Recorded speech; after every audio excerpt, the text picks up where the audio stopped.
Welcome to the Network Build Grow podcast, the show where business owners, entrepreneurs, and professionals share their stories, lessons learned, and powerful strategies for building relationships and growing their circle of influence. With Melissa Taylor, your host, each week we'll bring you actionable insights to help you build a better network and a better business. Let's dive in. Well, good day. We are excited today to have Melinda McVaden with us on the podcast. Hello, Melinda. How are you? Hello, Melissa. I'm good. I'm excited to be here. Yeah, and we are excited to have you. So before we dive into some of the kind of best relationship building practices, first tell us a little bit about Mojo Brand Magic. I know. Mojo Brand Magic is really based on putting the magic of you into your brand. Because we know that people may need your services, they may even want your services, but ultimately they buy you. So how do you get a leg up, if you will, and have them get to know you before they ever really know you or even meet you? That's what we do. And then you end up standing out in the marketplace for who you are. Gotcha. So now you didn't always do this type of work. I think that you did a lot of grant writing before for nonprofits and things. I did, yes, had a whole separate business where we did grant writing, we did fundraising, we did board development, we did assisted organizations in board recruitment, assisted them in establishing policies and procedures and sort of all the ins and outs of running a nonprofit organization. And then prior to that, yes, it does take magic, and especially fundraising time, it requires a lot of magic. Pixie dust, whatever you could get your hands on. And then before that, I was a television news broadcaster. So, So your entire career, you've been telling stories. My entire career, I have been telling stories and really connecting with people. And broadcasting is much the same way. You connect with people. Your whole goal is to connect with your audience, but you also need to connect with people to tell those stories. Mm-hmm. And that's what branding is connecting with people. All about branding. Yeah, for sure. So now you do it a little bit different. And actually, until I met you, I didn't really know much about it. You do what's called, part of your process is to have people figure out what their archetype is. Yes. How did you get into that? I was desperate. Not so much desperate for that, but in my own case, in my own life, we had this company that I just talked about working with nonprofits, and we were doing really, really well. And then, and in the process, made just about every mistake a business owner can make, I think. And we were sailing along until one day we had worked ourselves into two really great clients who decided to complete their work with us within 2 weeks of each other. And so we were looking at a empty calendar and a dwindling bank account. And you hadn't been doing marketing probably in years. None. It had all been word of mouth. It had all been many of the clients that we got were actually what I would call like third party, like someone we knew someone we had no idea, didn't even know they were looking. And then they would say, well, my mother's friend told me that you all did this. And then that would be how we got our clients. So we didn't have a good marketing scheme. We didn't have a sales pipeline at all. Didn't even really think about that as something you do. And yet here we were coaching nonprofits to have their donors and to know their donors and identify the donors, but we didn't do that for ourselves. And so when I started looking at marketing, I just could not get my hands around it. There was so much out there. Use these 25 words and you will certainly attract clients. Or it would be, this is a 2-year process and it'll be worth it. And I was like, I don't have that much in the bank account. Or that much time. Or that much time, exactly. And then I came across this whole idea of connecting, learning about how you connect with people is what I really started to learn. And then I came across this whole idea of archetypes and just fell in love with it because it was so affirming. I could market the way that I talk. I could market the way that I do things. I could market the way that I am.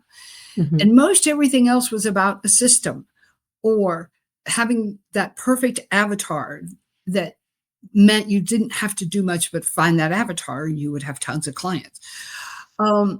This way I could do marketing. This way I could be consistent with it. I could follow some of the rules that really lead to success. Consistency, clarity, Mhm. information that engages, Mhm. that I could do in my own style. That's great.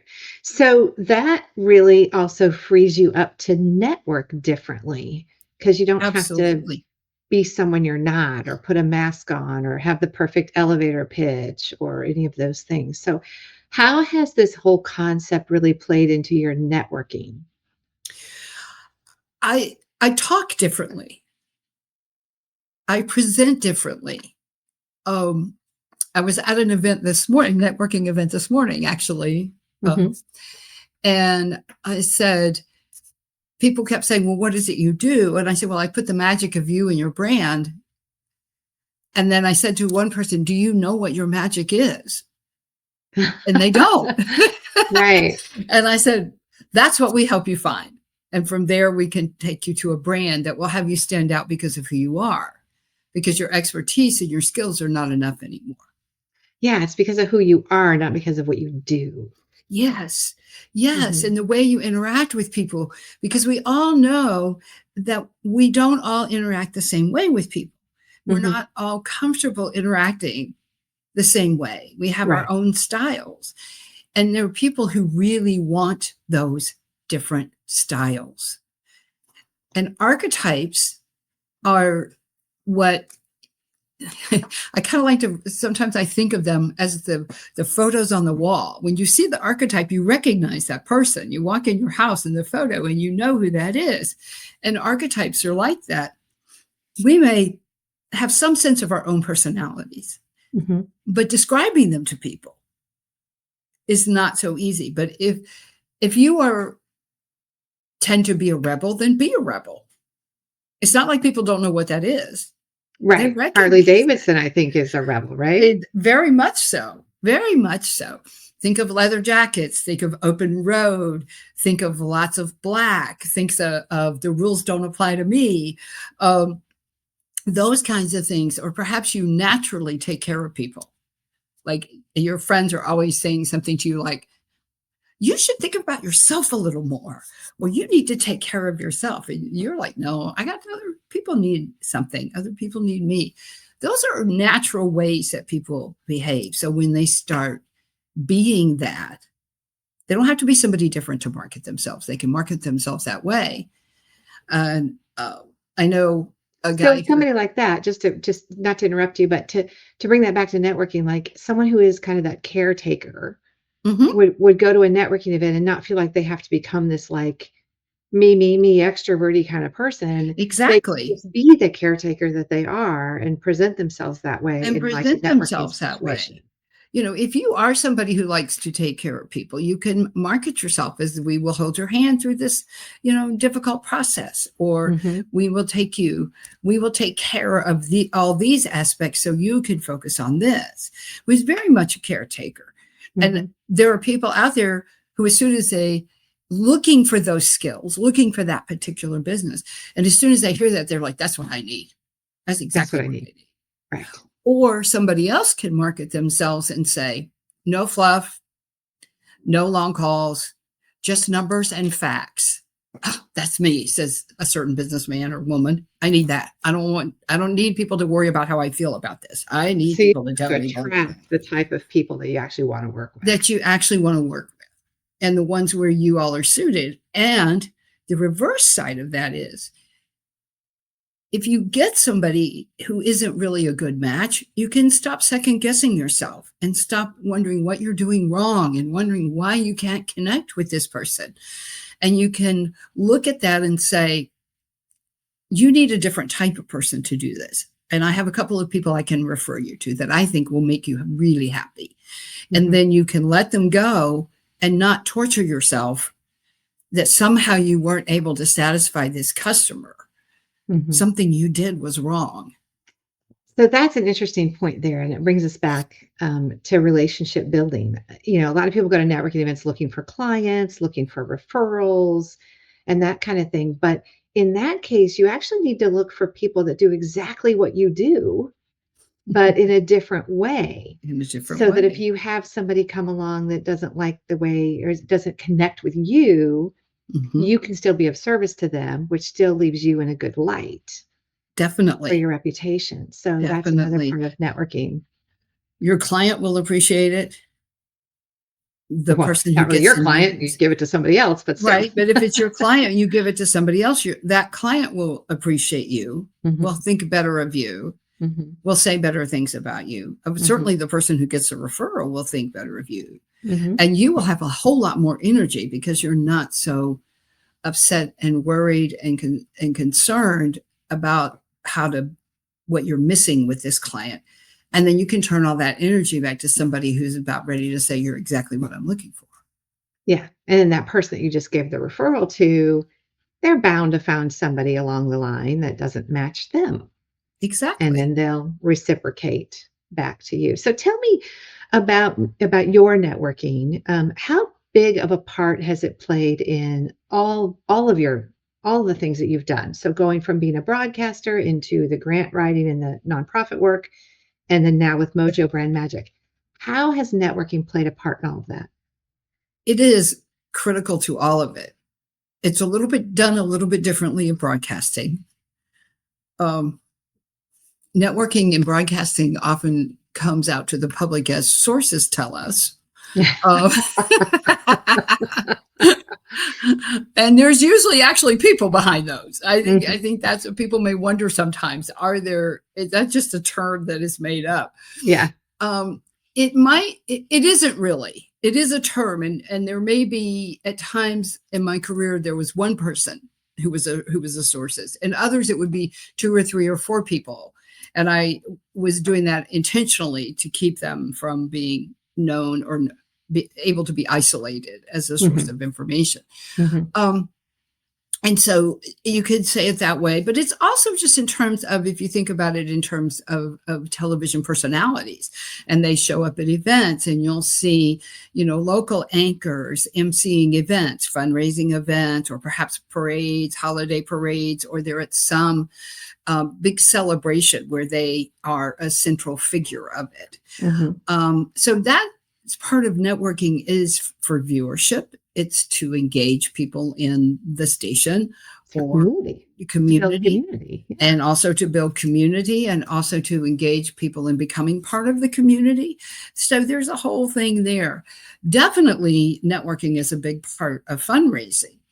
And a lot of that is helping other people feel comfortable with fundraising and with networking. So when you're working like I was for several organizations, you'd be surprised how many people. I had to always remind people, there's no such thing as a fundraising gene. Nobody can go in and say, could you please take out this fundraising gene, or please insert this fundraising gene of me? There isn't one. It's all based on networking. It's all based on you getting in touch with why you're passionate about something. And then you go and talk to people and say, and don't forget to say, if you know anybody you think would really like to hear about this organization, please let me know. And then you do the same kinds of things. And so there's, and there was a particular fundraising system that we really tried to encourage all nonprofits to use, because it was all relationship based. It was all based on finding people who believe in your mission. And then those people are naturally passionate and will talk to other people about it. And so you could promote something because of your passion, not because you're driven to, quote, make the sale or get the donation, so to speak. So sales and fundraising have a lot in common. Yeah. And now with Mojo Brand Magic, how important is networking? It's everything. It's everything. Okay, it's good. Everything. I know that we live in a world of automation, and there's a great place for that. and it can help your networking.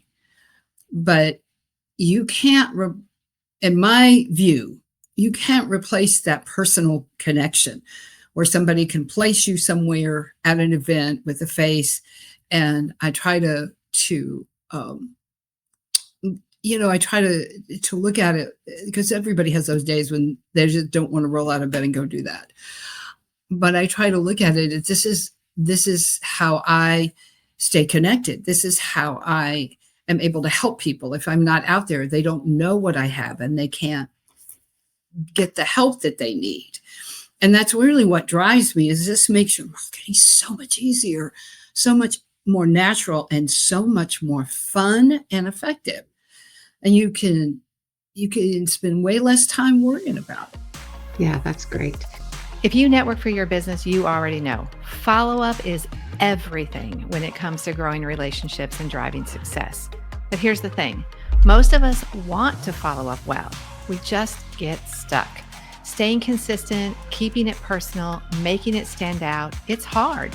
That's why I use NetEffect.io. It makes follow-up simple, cuts through all the noise, and helps me stay on top of every relationship without dropping the ball. I never miss a follow-up, and honestly, my network wouldn't be the same without it. So check it out, NetEffect.io. And right now, you can use promo code NBG50 for 50% off of your first month. NetEffect.io, your secret weapon to unforgettable follow-up. So tell me, when we talk about networking events and networking as a lifestyle, how do you kind of define networking? It's almost like a get to know you, if you will. But for me, networking is really, I am amazed at the number of people that are out there. I'm amazed at the number of people who are starting small businesses. I'm amazed at the different things that people are doing. Mm-hmm. And so it's like kind of a combination of getting to know people and being the detective, like what is happening here? What are the things that people are talking about? What are the what motivates people? Because sometimes that will certainly help me in talking to people about my business, but it also gives you just a sense of what are people struggling with? Because if you don't know that as a business owner, you can't, in my view, you can't begin to, you can't really begin to help people if you can't begin to listen and hear what they're struggling with. Yeah, so you use networking kind of as a detective a little bit. Kind of like a detective to look at it, and as a way to create some community, because so many of us are still looking for community. I mean, Charlotte's a great city, but it's big. It's really big. And where's the community where I can go and feel like they understand some of my challenges, and they feel like they are ready and want to help, and they have an avenue for it. It's one of the reasons I love the huddle so much. Mm-hmm. Yeah. So speaking of like the actual events, what is one really like main practice that you do when you go to an event? What's something that you consistently do every time you go to an event? I try to ask one of these two questions. How can I help you? Or what's one thing you would like me to know about you? Ooh, I like that. And I try to do that because I think I try to ask people questions that they can answer. Mm-hmm. Mm-hmm. I mean, I know it sounds funny, but I mean that in a way that this is something that isn't asked every networking place they go to, which is, what do you do? And so on. And there's a place for that. I don't mean to say you shouldn't ask that question, but you just have a moment to get present to something about yourself that you would like people to know. This is an opportunity for that. And often I can think of things that's connected to, or how does that, sometimes the follow-up question is, well, tell me how that shows up in your business. Oh, good. And then they'll tell me that, or they'll say, that's a good question, I don't really know. Or they'll say, I want to think about that, because they are really putting all those particular elements together at that moment in that event. Mm-hmm. That makes a lot of sense. So When you think about when you leave an event, like what do you do to make sure that those relationships that you started can kind of continue on? Well, I'm better some days than others at this, but I try to, I do try to, I am actually using a new system to put people's names in. I try to make notes on cards when I leave. Like today, I wrote down, I invited this woman to another event, and I wrote on her card, send an email reminder of this event. So I'll do that. So I try to make little notes on cards, and I put the names into the system that I have called Net Effect, as it sends me Oh, reminders. that's one of our sponsors. That's our sponsor. Yes. Yeah. Mhm. And I send them. I love that app. I'm still using in its infancy with using it, but I really love it because it's not complicated. It helps you write emails. It's easy to fill in, and it doesn't. It's not as complex as some other. Mhm. It's not really a CRM, but it's not as complex as some other CRMs or other networking Mhm. tools out there. So you feel like you can use it and get it done more. I do feel like I can use it and get it done more quickly. Good. But I try to do that. And then the other thing I do try to do is if I'm going, for example, I'll put down where did I meet them. So I might have met somebody at a chamber coffee, or I might have met something at a Network Will Grow event, or I might have met someone at a conference that I'm attending, and I will put where I've met them and maybe a little bit about what we talked about, just to make sure that I have some place besides my memory to go and look at this. And it works most of the time. Every now and then I get caught, but I do the same thing. I actually, when I leave an event, I actually sit in my car for like 5 or 10 minutes and try to make just notes, red sweater, like red sweater. We talked about dogs, or whatever, so that I can just like get it out on paper, so that when I get back to my system, I don't forget some of those little details because they're so important. Well, and I have gotten also to the point where I still use business cards. Excuse me. A lot of people like to use digital cards. Which I can't make notes on those. I hate that. Can't make notes on that. And some of them don't have their pictures. And so I see these names and I don't remember when I've talked to 15, 20 people or whatever. I don't remember what they look like necessarily. Yeah. And if I were, I could take your example and I could use it. If I were a sketch artist, I could do that. Sit in my car and say, this is what they look like. Yeah. But I really have to do some research, and I end up doing research on those because I can't remember necessarily who they are.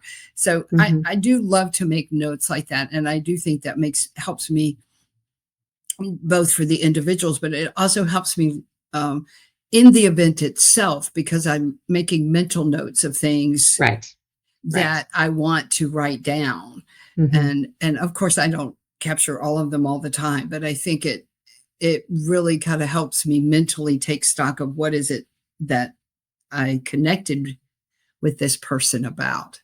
Absolutely. Absolutely. And I think there's a place for digital cards. I have a digital card. I have a link tree. I have all the gadgets, right? All the things. But I was actually at an event not too long ago and we were in a big conference center and there was no cell service inside the building. So people couldn't use their digital cards because there was no cell service. Because it was just big concrete buildings. So you got to be careful, when you have something like that, you got to make sure that you have capabilities of getting it to people. So, all right, last thing, I just want to ask you a couple of rapid fire questions. So first thing that pops into your mind, ready? Sure. Okay. Number one common mistake you think people make networking? I think the number one mistake people make is they don't stop and listen. I think it's real easy to get nervous, especially if you're not used to it and you talk or you feel like you haven't quite said what it was you meant to say. And I think you can get a lot further along with just listening and asking questions. Mhm. You have to watch yourself. You do have to say something about yourself at some point, but I think it's easy to get swept up in a conversation and forget to just listen and take it in. Yeah. Listen and take it in. That's a great point. Okay, last one, and then I'll let you go. When you want to really decide, or how many times do you think is good to go to a particular group in order to really feel like you've explored it to see if it's a good fit for you? Okay, now you're going to get the sage archetype in me. Yeah. I do a lot. I do research. I do. I look at what's an average number of members or average attendance, and I look at what is my intention here. For example, and I'll use Network Build Grow as an example. There's great networking there. But there's so many other things there. There's the speakers that come. There are the huddles. That one has become a top priority because of all the other benefits that come along with the networking. The business building kind of the business, exactly. And the people who, frankly, where have you been? So if you find a group, I do think that there are, I guess what I'm trying to say is evaluate the group based on what you want to get from that group. Like one group may be a community, which I think of as more like Network Build Grow is a community. And if I don't show up, people will say, where have you been? And so then which can sometimes happen when you're struggling or when you get really busy and you need that reminder, I still need to be out there networking. And then there are others that may be more suited to a particular group of clientele you want to reach. So I'm kind of investigating that as well when you look at who is the market you think is most interested in what you have to offer. Well, that might be an association or something like that. Exactly. Not just your typical network group. Right. That's when you start to get into like going to a particular association that you want to target. Exactly. And I think that but I think from my research across the board on marketing, on networking, on sales, you're looking in at least 12 to 15 months of attending something before you can really evaluate it. And certainly close of business could be one factor of your evaluation. But it's not the only one. No. And I think you should prepare yourself. Like, what are you going for? Like I've gone to networking events and said, today, my target is to practice what I say about myself. And get people's responses and reactions and see. Is market research. Exactly. Use it for market research. I'm using it for market research that day. Others I've gone to and say, I want to see who attends this on a regular basis. And so my questions become a little different. Well, how often do you come to these coffees or how often are you at these events? So you can use them. They're great research ground. Right. But I think that's how you begin to evaluate a group based on what it is you are trying to do at any given moment, I think. Right. As long as, and I would say one last thing I would say is, and then have a good core group. Yeah. Have a good core group that knows you and you know them. And keeps your feet to the fire. Well, this is true too. Yes. All right. Well, thanks for being with us today, Melinda. Thank you very much. Very happy to be here. Thanks for tuning into this episode of the Network Build Grow podcast. If you enjoyed today's conversation, be sure to subscribe, leave a review, and share it with a fellow entrepreneur or professional. And of course, if you're not yet part of our community, visit networkbuildgrow.com to connect with us. Until next time, keep building and keep growing.